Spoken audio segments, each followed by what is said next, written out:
Hello friends, welcome to my channel Adhigam star. मैं शोभा सिंह लेकर आया हूँ हिस्ट्री की क्लास। और आज का टॉपिक होगा भारतीय समाज सुधार।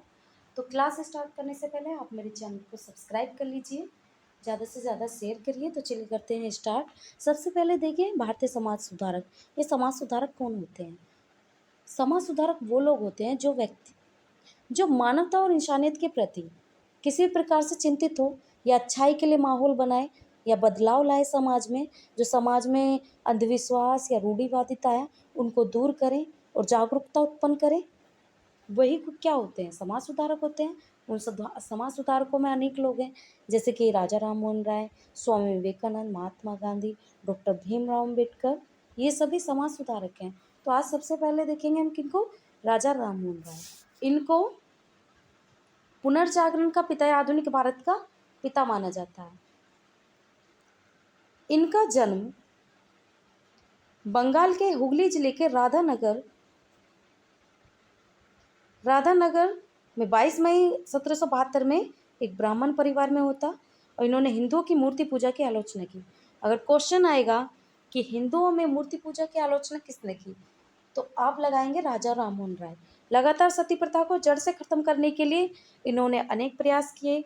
और उसी समय गवर्नर जनरल थे लॉर्ड विलियम बेंटिंग। ये घटना है 1829 की, जब बंगाल में सती प्रथा रेगुलेशन एक्ट पारित किया गया, यानी कि सती प्रथा की आलोचना की गई।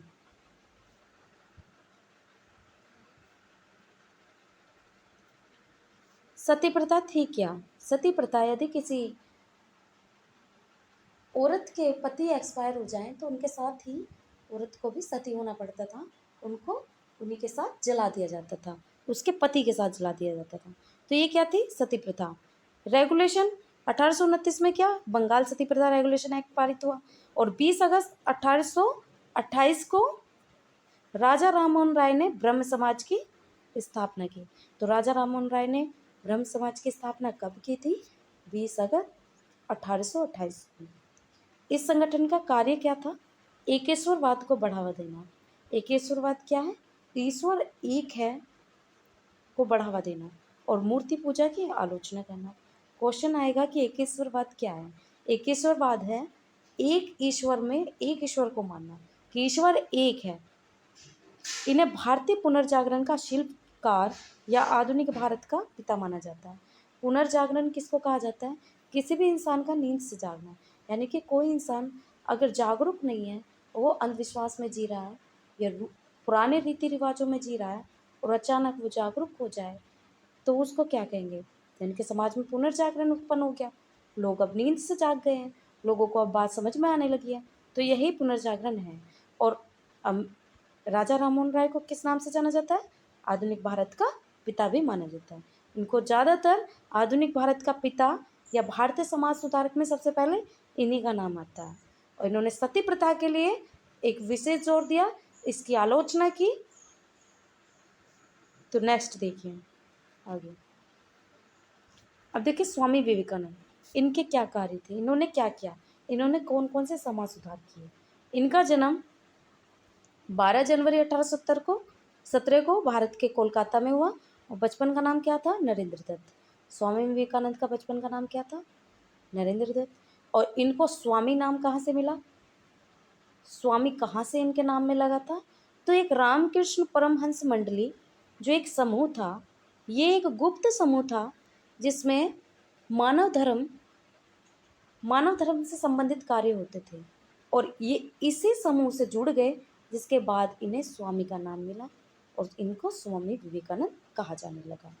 खास तौर पर इन्होंने दर्शन शास्त्र या धार्मिक विषय वस्तु में ज़्यादा रुचि ली। 1893 में इनका एक बहुत बड़ा कार्य था।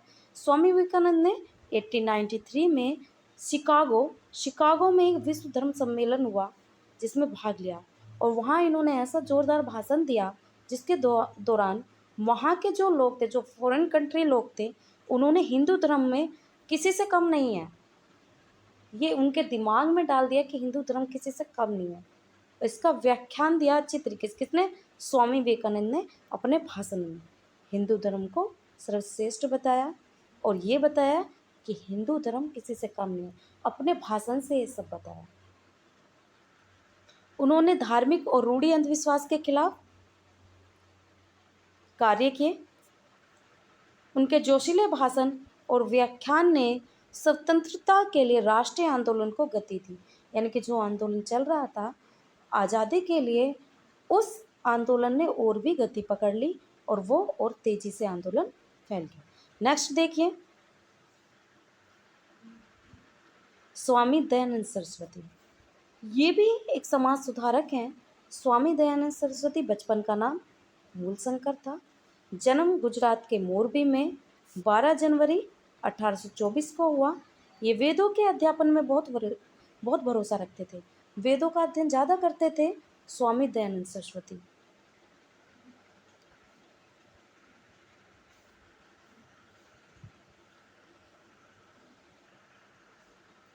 और इसी के चलते इन्होंने एक नारा दिया, वेदों की ओर लौटो, यानी कि वेदों पर ध्यान दो। तो वेदों की ओर लौटो किसने कहा था? स्वामी दयानंद सरस्वती ने। स्वामी दयानंद सरस्वती ने 1875 में आर्य समाज की स्थापना की। आर्य समाज की स्थापना किसने की? स्वामी दयानंद सरस्वती ने। और ब्रह्म समाज की स्थापना किसने की थी? राजा राममोहन राय ने। इनका मुख्य लक्ष्य हिंदू धर्म का प्रचार करना था। मुख्य लक्ष्य क्या था? हिंदू धर्म का प्रचार करना। अभी स्वामी विवेकानंद धर्म का प्रचार नहीं कर रहे थे, वो केवल अपने धर्म को ये बता रहे थे कि हिंदू धर्म भी किसी से कम नहीं है। और ये क्या कर रहे थे? ये हिंदू धर्म का प्रचार कर रहे थे। इन्होंने महिलाओं की शिक्षा, सामाजिक स्थिति या महिलाओं की शिक्षाओं पर ज़्यादा ध्यान दिया। उनकी समाज में क्या स्थिति है उस पर, यानी कि महिलाओं को कम तरह का जाता था, उनको कम समझा जाता था। उनकी स्थिति अस्पृश्यता यानी कि छुआछूत, बाल विवाह, बचपन में महिलाओं लड़कियों की शादी करना आदि के खिलाफ अभियान चलाया। और एनी बेसेंट ने कहा था कि स्वामी जी एकमात्र ऐसे व्यक्ति थे जिन्होंने ये घोषणा की थी कि भारत भारतीयों के लिए है। तो किसने कहा था? एनी बेसेंट ने कहा कि स्वामी जी एकमात्र ऐसे व्यक्ति थे जिन्होंने यह घोषणा कर दी कि भारत भारतीयों के लिए है। नेक्स्ट देखिए, ईश्वर चंद विद्यासागर। ईश्वर चंद विद्यासागर का जन्म 26 सितंबर 1820 में बंगाल के पश्चिम मिदनापुर में हुआ। ये कोलकाता के संस्कृत कॉलेज से इनमें विद्यासागर ने कोलकाता के संस्कृत कॉलेज से अपनी एजुकेशन ली, संस्कृत की शिक्षा प्राप्त की। और ये विधवा विवाह के बहुत बड़े समर्थक थे। यानी कि कोई स्त्री अगर विधवा हो जाए तो उसकी शादी दोबारा नहीं हो सकती थी, इसलिए इन्होंने एक अभियान चलाया जिसमें विधवा विवाह के ये बहुत बड़े समर्थक थे। अगर कहीं आप क्वेश्चन आए कि विधवा विवाह के सबसे बड़े समर्थक कौन थे, ये करेक्शन में ज़्यादा आते हैं इस टाइप के क्वेश्चन। तो विधवा विवाह के सबसे बड़े समर्थक कौन थे? ईश्वरचंद विद्यासागर। इसके लिए इन्होंने विधवा पूर्ण विवाह के लिए कानून बनाने की बात की। इसी वजह से विधवा पुनर्विवाह एक्ट 1856 पास हुआ। इन्होंने अनेकों कार्य किए, जैसे बहुविवाह, दोबारा से शादी, बहुविवाह प्रथा, बाल विवाह के खिलाफ आवाज़ उठाई। शिक्षा के क्षेत्र में विद्यासागर का योगदान भी विशाल है। यानी कि इन्होंने शिक्षा के क्षेत्र में भी अनेकों कार्य किए। देखिए, ज्योतिबा फुले, जिनका पूरा नाम है ज्योतिराव गोविंदराव फुले, जिनका जन्म 11 अप्रैल 1827 को महाराष्ट्र के सतारा में हुआ था। इनका महत्वपूर्ण क्या था? महत्वपूर्ण कार्य था महिलाओं की शिक्षा के लिए था। तो ज्योतिबा फुले का जो महत्वपूर्ण कार्य माना जाता है वो है महिलाओं की शिक्षा पर विशेष जोर दिया। इनकी पत्नी थी सावित्री बाई फुले, जो हमेशा इनका साथ देती थी। और 1848 में इसीलिए इन्होंने, ज्योतिबा ने लड़कियों के लिए महाराष्ट्र में एक स्कूल खोला जो देश का पहला और लड़कियों के लिए पहला स्कूल बना, जिसमें एज ए टीचर यानी कि अध्यापिका कौन थी? सावित्रीबाई फुले। इनकी खुद पत्नी इसमें पढ़ाती थी। 24 सितंबर 1873 को इन्होंने सत्य शोधक समाज की भी स्थापना की। कब की? 24 सितंबर 1873 1873 को। इसकी स्थापना की, जिसका मुख्य उद्देश्य था जाति, धर्म और लिंग के आधार पर किसी से भेदभाव न किया जाए। तो सत्यशोधक समाज की स्थापना क्यों की? जिससे जाति, धर्म और लिंग के आधार पर किसी से भेदभाव ना हो। सत्यशोधक समाज धार्मिक रूढ़ियों और अंधविश्वास के खिलाफ था। उन्होंने महिलाओं की शिक्षा पर विशेष जोर दिया। अगर महिलाओं की शिक्षा की बात आए तो किसका नाम आएगा? ज्योतिबा फुले। ब्रह्म समाज के लिए राजा राममोहन राय। आर्य समाज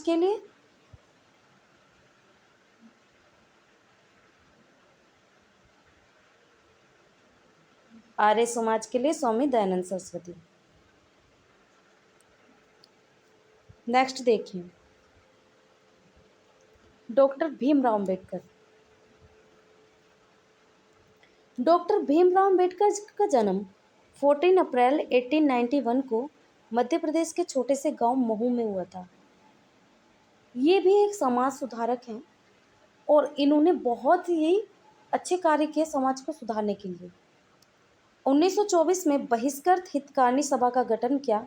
इसमें क्या था कि अछूतों से जागृति लाने तथा सामाजिक अधिकारों के प्रति जागरूक बनाने के लिए, यानी कि अछूतों से जो मतलब छुआछूत की जो भावना है उसके लिए इन्होंने बहिष्कृत हितकारिणी सभा का गठन किया, जिसमें अछूतों के अधिकारों को लेकर इन्होंने बात की, लोगों को जागरूक किया, अस्पृश्यता को ख़त्म किया।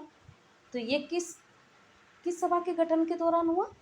बहिष्कृत हितकारिणी सभा का गठन के दौरान, जो कब हुई थी? 1924 में। उन्होंने समता, समानता, बंधुता एवं मानवता आधारित भारतीय संविधान को, इन सब चीज़ों का ध्यान रखते हुए, समता, समानता, बंधुता, मानवता, इन सब को ध्यान में रखते हुए संविधान को तैयार किया, जो कितने दिन में तैयार हुआ था? 2 साल 11 महीने 18 दिन में बनके तैयार हुआ। अब क्वेश्चन आएगा कि संविधान कितने दिन में बनकर तैयार हुआ? संविधान बनके तैयार हुआ था 2 साल 11 महीने 18 दिन में, और जो लागू हुआ था 26 जनवरी 1950 को। साल 1951 में महिला सशक्तिकरण का हिंदू संहिता विधेयक पारित करवाने में प्रयास किया। किसने? डॉक्टर भीमराव अंबेडकर ने। महिलाओं को सशक्त करने के लिए हिंदू संहिता विधेयक पारित करवाया, और 1932 में ब्रिटेन में तीसरे गोलमेज सम्मेलन में डॉक्टर अंबेडकर ने भी भाग लिया। अगर क्वेश्चन आए कि डॉक्टर भीमराव अंबेडकर ने किस गोलमेज सम्मेलन में भाग लिया, तो आप लगाएंगे तीसरे गोलमेज सम्मेलन में भाग लिया, और ये कहाँ हुआ था? ब्रिटेन में। और कब हुआ था? 1932 में। नेक्स्ट देखिए, बाबा आमटे। इनका जन्म 26 दिसंबर 1914 को महाराष्ट्र के वर्धा जिले में हुआ। इनके बचपन का नाम था मुरलीधर। बाबा आमटे कुष्ठ रोगों से ग्रसित लोगों की सेवा के लिए अभियान चलाया। कुष्ठ रोग एक ऐसा संक्रमण था जिसके चलते अगर किसी को कुष्ठ रोग हो जाए तो उसे क्या, शहर से बाहर निकाल दिया जाता था। उनके साथ छुआछूत की भावना रखी जाती थी। उनके हाथ का कोई पानी नहीं पीता था, कोई खाना नहीं खाता था। ये एक ऐसी बीमारी थी कि लोग सोचते थे कि अगर हम इससे बात करेंगे, इसके साथ उठेंगे बैठेंगे तो ये बीमारी भी हमें लग जाएगी। इसलिए उन्हें शहर से बाहर ही निकाल के रखा जाता था, बाहर रखा जाता था। तो उन्होंने महाराष्ट्र में 3 आश्रमों की स्थापना की जो कुष्ठ रोगियों के उपचार के लिए एवं सेवा के लिए बनाए गए थे। इसी उद्देश्य के लिए बाबा ने 15 अगस्त 1949 को एक अस्पताल की स्थापना की जो कुष्ठ रोगियों के लिए था। और इतना ही नहीं, ऐसा माना जाता है कि बाबा आमटे इन लोगों से छुआछूत की भावना नहीं रखते थे। एक बार तो ऐसा हुआ था कि इन्होंने एक कुष्ठ रोगी का ब्लड एक इंजेक्शन के थ्रू लेके और अपने अंदर उसका ब्लड डाल लिया था, ऐसा माना जाता है। और ऐसा है हकीकत में, इन्होंने ऐसा ही किया था। नर्मदा बचाओ आंदोलन में भी इन्होंने भाग लिया। नर्मदा बचाओ आंदोलन में भाग लिया बाबा आमटे ने, और जंगल से जुड़े परिस्थिति के संतुलन तथा अन्य जीव संरक्षण के प्रति जागरूकता पैदा की। आगे देखिए आचार्य विनोबा भावे, जिनका जन्म 11 सितंबर 1895 को महाराष्ट्र के रायगढ़ जिले के गागोड़े गांव में हुआ था। इनका वास्तविक नाम क्या था? विनायकराव भावे। ये भगवत गीता से काफ़ी प्रेरित थे। इनको मराठी भाषा में और भगवत गीता को किस भाषा में रूपांतरित किया? मराठी भाषा में भी रूपांतरित किया। अगर क्वेश्चन आएगा कि किसने भगवत गीता को मराठी भाषा में रूपांतरित किया, तो आचार्य विनोबा भावे ने। आचार्य विनोबा भावे गांधी के भाषणों से बहुत ज़्यादा प्रेरित थे और अहमदाबाद में उनसे जुड़ गए। अहमदाबाद में आंदोलन के दौरान वो उनसे जुड़ गए। इनका मुख्य योगदान क्या था? भू आंदोलन, जो 18 अप्रैल 1951 को तेलंगाना के पोचमपल्ली से शुरू हुआ। तो भू आंदोलन कहाँ से शुरू हुआ था? भू आंदोलन हुआ था शुरू तेलंगाना के पोचमपल्ली से। कब? 18 अप्रैल 1951 में शुरू हुआ था। इन्होंने ब्रह्म विद्या मंदिर की स्थापना की। ब्रह्म विद्या मंदिर की स्थापना किसने की? आचार्य विनोबा भावे ने। इन्होंने अपने पूरे जीवन भर गांधी के सिद्धांतों पर ही चलते रहे और समाज की सेवा की। आगे देखिए, मदर टेरेसा। मदर टेरेसा को कौन नहीं जानता? इनका जन्म 26 अगस्त 1910 को मैसेडोनिया के स्कोपचे में हुआ था और ये भारत के दार्जिलिंग में आई थी यात्रा करने और वहाँ वे कोलकाता गई। वहाँ के एक सेंट मैरी हाई स्कूल में पढ़ाने लगी, जो गरीब लड़कियों के लिए बना हुआ था। ये 24 मई 1937 को इन्हें मदर की उपाधि मिली। मदर इनकी उपाधि थी। उसके बाद ये मदर टेरेसा के नाम से जाने लगी। तो इन्हें मदर की उपाधि कब मिली थी? 24 मई 1937 को। और वर्ष 1950 में इन्होंने एक चैरिटी ऑफ मिशनरीज की स्थापना की। ज़रूरतमंद लोगों के लिए, गरीब लोगों के लिए एक चैरिटी ऑफ मिशनरीज की स्थापना की। उनकी मदद के लिए, गरीब लोगों की मदद के लिए एक चैरिटी ऑफ मिशनरीज की स्थापना की।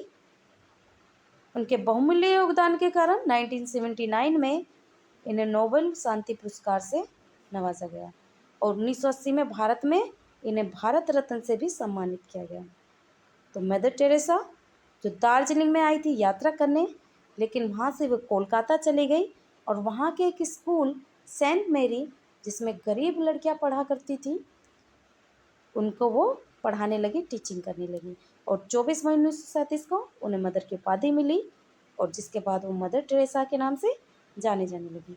वर्ष 1950 में इन्होंने चैरिटी ऑफ मिशनरीज, जो गरीब लोग या लाचार लोग हैं, उनकी मदद के लिए इसकी स्थापना की और इसी योगदान के लिए इन्होंने 1979 में नोबेल शांति पुरस्कार इन्हें मिला और 1980 में इन्हें एक भारत रत्न से भी सम्मानित किया गया। तो आज की क्लास आपको कैसी लगी? अगर क्लास अच्छी लगी हो तो सब्सक्राइब करें, कमेंट्स करें, लाइक करें। Thank you so much.